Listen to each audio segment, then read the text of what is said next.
प्रणाम। ओम नमः शिवाय। मुझसे प्रश्न पूछा गया है कि क्या बिना गुरु के कुंडलिनी का जागरण संभव है। हालांकि इस बारे में मैं पहले ही एक वीडियो बना चुका हूं कि जब हमारी कुंडलिनी शक्ति जागती है तो उस दौरान गुरु का क्या महत्व होता है। हालांकि उस वीडियो को काफ़ी कम लोगों ने देखा है, तो आप चाहें तो वो वीडियो जाकर देख सकते हैं। लेकिन ये प्रश्न दूसरी तरह से पूछा गया, ये जागरण से पहले ही पूछ लिया गया है कि क्या बिना गुरु के जागरण हो जाएगा या नहीं हो जाएगा, तो वो है, इसका हम आज उत्तर देंगे। तो पहले इसको एक आप उदाहरण से मैं आपको समझाऊंगा, डायरेक्ट दो चीज़ों की तुलना करके कि ये कैसे होता है, और उसके बाद में जो डायरेक्ट प्रश्न है कि क्या ऐसा संभव है, मैं उसको अपनी तरह से आपको एक्सप्लेन करने की कोशिश करूंगा। तो चलिए शुरू कर देते हैं। सबसे पहले इस बात को एक उदाहरण से समझने की कोशिश कीजिए कि मान लो एक व्यक्ति को कुंडलिनी शक्ति जगानी है और एक दूसरा व्यक्ति है उसे IAS बनना है, यानी कि वो IAS बनना चाहता है। तो अब हमारे अध्यात्म के मामले में क्या है कि हम गुरु के पास जाते हैं और IAS बनने वाले जो लोग हैं वो कहाँ जाते हैं, कोचिंग इंस्टीट्यूट के अंदर जाते हैं। तो ये इसी तरह का सवाल है कि क्या बिना कोचिंग इंस्टीट्यूट में जाए व्यक्ति IAS बन सकता है। तो आप सोचिए कि इसका क्या जवाब होगा, क्योंकि हम देखते हैं कि बहुत से ऐसे प्रतिभाशाली बच्चे होते हैं जिनमें अच्छी योग्यता होती है, तो वो बिना किसी कोचिंग क्लास के भी IAS बन सकते हैं। तो ऐसा कोई जरूरी नहीं है। और दूसरा फिर कि क्या हर जो व्यक्ति जो IAS की कोचिंग लेने के लिए जाता है इंस्टीट्यूट में, क्या वो हर आदमी मतलब IAS बन सकता है। नहीं, ऐसा भी नहीं होता, क्योंकि कोचिंग इंस्टीट्यूट में तो लाखों बच्चे जाते हैं लेकिन IAS तो कुछ ही बन पाते हैं। अब इसी बात को आप दूसरी जगह पर लागू कर दीजिए गुरु और अध्यात्म के मामले में कि आपको कुंडलिनी जगानी है, जैसे उसे IAS बनना था। तो अब बात यह है कि क्या बिना गुरु के कुंडलिनी वहाँ पर जाग सकती है। तो निश्चित जैसे लोग IAS बनते हैं वैसे ही वहाँ पर भी कुंडलिनी जाग ही सकती है। और क्या गुरु के पास जाने पर निश्चित रूप से आपकी कुंडलिनी जाग ही जाएगी, तो ये भी कोई पक्का नहीं है। जैसा कि हमने IAS वाले मामले में देखा कि अगर आप कोचिंग इंस्टीट्यूट में जाते हैं तो ये कोई गारंटी नहीं है कि आप IAS बन ही जाओगे, वह तो आपकी योग्यता के ऊपर निर्भर करता है।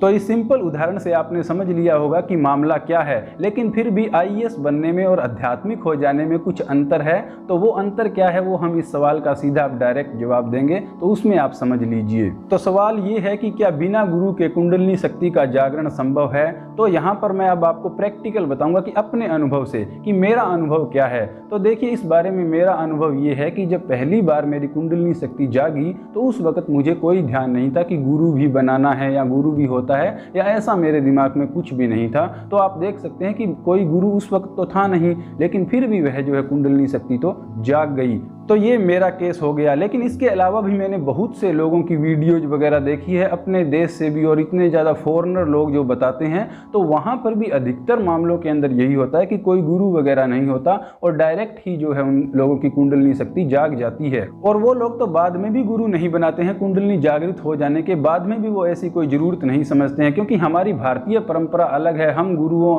हमारे जो गुरु शिष्य की परंपरा है, जो सनातन संस्कृति है, उसका एक अलग हिसाब है। लेकिन उन लोगों ने जो अपने नए अब सिस्टम विकसित किए हैं, तो उनका जो है एक अलग हिसाब है। हमारी तरह नहीं कि अब जैसे दंडवत प्रणाम करना है ये वो, तो वो लोग भी अपने से जो उच्च लेवल पर जो लोग हैं उनसे वो भी सीखते हैं और उनको नमस्कार करते हैं, उनकी इज्जत करते हैं और सब करते हैं। और कुछ आदमी तो ऐसे हैं जो कि सिर्फ परमात्मा के ऊपर ही भरोसा रखते हैं और परमात्मा को ही गुरु मान लेते हैं और बहुत उच्च स्थिति तक जा पहुंचते हैं।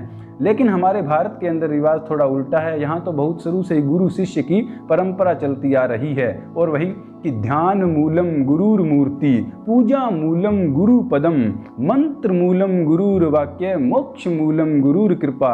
ये हमारी वैदिक संस्कृति में कहा गया है कि जब आप ध्यान करने बैठते हो तो जो सबसे अच्छी चीज़ है ध्यान करने के लिए वह आपके गुरु की मूर्ति है। और अगर आपको पूजा ही करनी है तो सबसे अच्छी चीज़ है आपके अपने गुरु के चरणों की आप पूजा कीजिए। अगर आपको कोई मंत्र ही चाहिए तो गुरु ने जो आपको बोला है वही आपका मंत्र है, और अगर मोक्ष चाहिए तो वह गुरु की कृपा से ही मिलेगा। तो ये हमारी संस्कृति कहती है और हम इस चीज़ को इसी तरह से मानते हैं। लेकिन वो लोग भी अपने गुरुओं की और अपने टीचर्स वगैरह की इज्जत तो करते हैं, लेकिन उनका थोड़ा सा सिस्टम एक नई तरह से जो है डेवलप हो रहा है।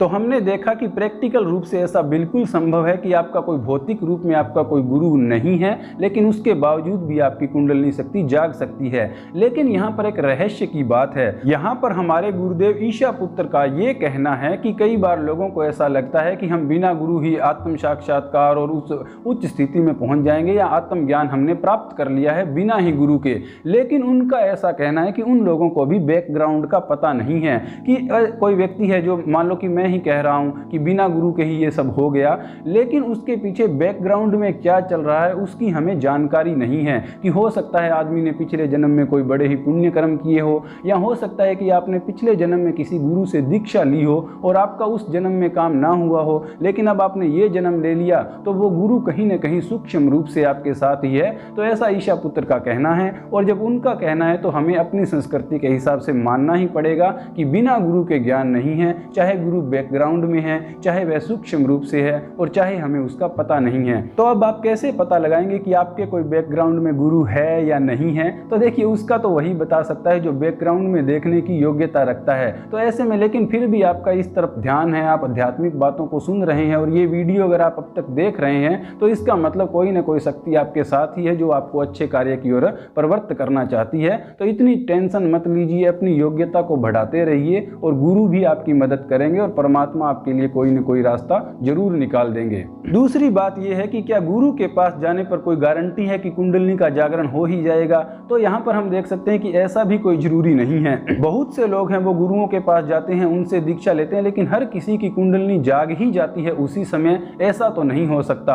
और बहुत सी बार तो गुरु दीक्षा तक नहीं देते हैं। गुरु के पास भी जब शिष्य जाते हैं तो उनका अलग अलग लेवल होता है। मान लीजिए कि एक आदमी जा रहा है, वो कुलचा खा रहा है और सिगरेट पी रहा है और कह रहा है कि गुरुजी मुझे दीक्षा दीजिए, दीक्षा दीजिए। और एक तरफ शंकराचार्य जैसे शिष्य है। आपने सुना ही होगा कि जब जगत गुरु शंकराचार्य पहली बार अपने गुरु के पास गए तो गुरु ने पूछा कि कौन हो, तो कौन हो पूछने पर उन्होंने पूरा निर्वाण षटकम सुना दिया कि मैं तो शिवोहम, मैं शिव ही हूँ। तो देखिए कि एक उस शिष्य का लेवल है कि वो गुरु के पास आने से पहले ही उसका इतना उच्च लेवल है और दूसरे को कुछ पता ही नहीं है। तो ऐसे में दोनों व्यक्तियों की गुरु एक साथ ही कैसे कुंडलिनी जगा सकता है? तो ये तो नहीं हो सकता। यहाँ पर स्वामी रामा की स्टेटमेंट है। स्वामी रामा ने अपनी एक वीडियो के अंदर कहा था कि जब मैं लोगों को दीक्षाएं देता था, लोग मेरे पास आते थे, तो कई बार कुछ लोग आ जाते थे तो मेरे अंदर से ऐसी फीलिंग नहीं आती थी कि मुझे इसको दीक्षा देनी है, तो मैं उनको कह देता था कि बाद में आओ। यानी कि इस बात का क्या मतलब है कि उस व्यक्ति का अभी लेवल ही नहीं बना है। लेकिन फिर भी आप गुरु के पास जाओगे तो वो आपके लेवल के हिसाब से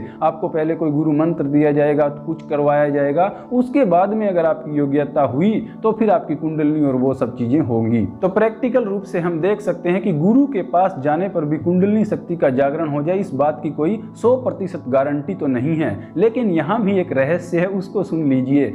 रहस्य ये है कि हमारी भारतीय संस्कृति कहती है कि गुरु बिना ज्ञान नहीं है, क्योंकि हम एक ऐसे कमरे के अंदर बंद हैं, मान लो कि उसका दरवाजा बाहर से ही खुल सकता है, अंदर से नहीं खुल सकता है। आदमी चाहे जितनी मर्जी कोशिश कर ले, तो गुरु बाहर खड़ा है और चाबी लिए खड़ा है। तो ऐसे में तो गुरु का रोल आप समझ ही सकते हैं कि हमें उसी को मनाना होगा। अगर गुरु मान गया और उसने चाबी से ताला खोल दिया तो बस काम हो गया। तो ये हमारी संस्कृति कहती है, रहस्य यही है। यहाँ तक कि लोगों ने तो कहा कि गुरु ही कुंडलिनी है, कि गुरु ही कुंडलिनी है। और बात ये वैसे देखा जाए तो ठीक भी है, क्योंकि गुरु जब कहा गया है कि गुरु साक्षात परम ब्रह्म है, तो परम ब्रह्म में तो सभी कुछ आ गया। और कुंडलिनी शक्ति भी जो है वो परम ब्रह्म से अलग तो है नहीं, उसी की शक्ति है। तो उस हिसाब से देखा जाए तो गुरु ही कुंडलिनी शक्ति है। तो आप अगर गुरु के पास, उनके पास जाते रहोगे, उनके अंदर श्रद्धा रखोगे, तो देर सवेर आपकी योग्यता के अनुसार वो आपकी कुंडलिनी जरूर जगा देंगे। गारंटी नहीं है, लेकिन जगा जरूर देंगे अगर आपकी श्रद्धा हुई तो। ऐसा नहीं है कि गुरु के अंदर वो सामर्थ्य नहीं है। गुरु तो आपकी योग्यता नहीं होती, इसलिए उस चीज को रोक देते हैं। वरना गुरु अगर सामर्थ्यवान हो तो वो देर सवेर आपकी कुंडलिनी शक्ति जरूर जगा देगा। लेकिन ये जो लोग कहते हैं कि गुरु ही कुंडलिनी है और आपको कुछ भी नहीं करना है, क्योंकि चाबी तो गुरु के पास में, मानना तो गुरु को ही है, तो वो कहते हैं कि बस आप गुरु के चरणों में ही पड़े रहो, गुरु के पैरों में ही पड़े रहो, गुरु ही वो सब कुछ करेंगे। लेकिन मैं इस बात में ज़्यादा इंटरेस्टेड नहीं हूँ कि सब गुरु ही करेंगे, और मैं इस बात से बिल्कुल भी सहमत नहीं हूँ। क्यों? देखिए, मैं अपने गुरु की इज्जत करता हूँ, बहुत ज़्यादा इज्जत करता हूँ। मैं उनकी हर बात मानता हूँ। अगर वो कोई आदेश दे दें तो मैं उस बात को मानने के लिए तैयार हूँ। अगर वो कहे कि जान देनी है तो हम जान देने के लिए तैयार हैं। अगर वो कहे कि ये चैनल वगैरह बंद करो, ये क्या कर रहे हो, तो मैं इसको बंद करने के लिए तैयार हूँ। कुछ भी जो गुरु आदेश दे वो आदेश हमारे लिए सिरोधार्य है, उसमें कोई सोचने समझने की बात ही नहीं है कि सोचें या समझें। जब उन्होंने कह दिया तो हमें करना ही है, तो वो बात है। लेकिन मैं थोड़ा सा इस तरह से सोचता हूँ हूँ कि ऐसे नहीं है कि हम एक गुरु पर बोझ ही बन जाएं या सारा दिन की बस हम तो आपके ही चरणों में पड़े रहेंगे। अरे भाई, गुरु ने भी तो साधनाएं की है ना, गुरु ने भी तो अपना तप ध्यान किया है, तो गुरु भी इसी बात से खुश है कि हम भी अपना करें। गुरु से ज्ञान ले लिया, ठीक है, अब आप अपनी साधना कीजिए और अपना कीजिए। बाद में आपको कुछ पूछना है तो आप पूछ सकते हैं, आप गुरु के पास जा सकते हैं। लेकिन ये थोड़ी कि आप सब कुछ छोड़कर कि मैं तो गुरु के चरणों में ही पड़ा रहूँगा। हालांकि वह भी एक तरीका है और उससे भी काम बन जाता है, लेकिन वो आदमी की अपनी अपनी समझ और अपना अपना हिसाब है। तो मेरे हिसाब से गुरु के कहने पर जान दी जा सकती है, लेकिन उनके चरणों में ही मतलब मैं पड़ा रहूँगा और खुद कुछ भी नहीं करूँगा, तो ये एक कमजोरी की बात है कि मैं ही स्वयं, जब गुरु ने ही ये समझाया है कि तुम ही ब्रह्म हो, तो अपने आप को इतना कमज़ोर क्यों समझना है कि मैं उनके चरणों में ही पड़ा रहूँगा। मैं उनसे ज्ञान लूँगा, उनकी बात को सीखूँगा और मैं खुद भी कुछ करूँगा ना। तो ये मेरी सोच है। लेकिन हाँ, ऐसा कहा गया है कि गुरु ही कुंडलनी है, तो देर सवेर गुरु के अंदर इतनी सामर्थ्य है कि वो आपकी कुंडलनी जरूर जगा सकते हैं। तो अंत में निष्कर्ष रूप से यही कहा जा सकता है कि आप इस बात की ज़्यादा चिंता मत कीजिए, आपको योग अभ्यास ध्यान वगैरह कीजिए और अपनी योग्यता को बढ़ाइए। जब आपकी योग्यता बढ़ेगी तो प्रकृति खुद ब खुद आपकी बात को सुनेगी कि इस व्यक्ति को अब गुरु की ज़रूरत है, तो वो आपको अपने आप ही गुरु के पास भेज देगी और परमात्मा भी आपकी मदद करेंगे। तो अपनी योग्यता को बढ़ाते रहिए और इतना ज़्यादा चक्कर में कि मुझे ज़बरदस्ती किसी को गुरु बनाना ही है, वो तो जब दिल से फीलिंग आती है तभी गुरु बनता है, ज़बरदस्ती बनाने से तो गुरु भी नहीं मिलता है। ओम नमः शिवाय।